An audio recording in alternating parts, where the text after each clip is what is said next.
Hello everyone, my name is Elliot Greenwood, and in this video I'm going to present you my current game project by the name Little Ents. It is a 2D side-scroller game with puzzle elements, and the core mechanic and the feature of the game is tile painting. As you already can see from the character moving around, turning the dirt blocks into grass blocks.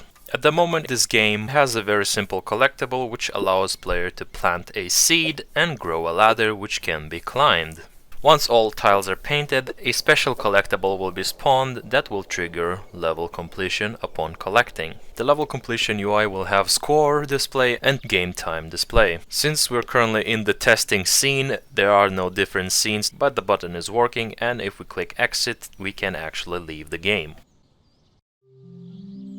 The game has simple in-game menu where the level can be either reset or a temporary button leave the game, but it will be replaced with main menu. Both keyboard and controller are supported. The camera has a middle point between two players, and whenever players are split or get together, the camera zooms in or out. At the moment there isn't any unique level designs. It is more important to figure out all the mechanics and then start putting together very well designed levels. At the moment player can crouch, ledge climb, sprint and jump. Currently game has only 3 obstacle branches, which is movement based, that were mentioned before, then a ladder mechanic and a moving platform combined with ledge. So that's all I've got so far, and of course there are plenty more features that will be added into this game. That's pretty much it. See ya!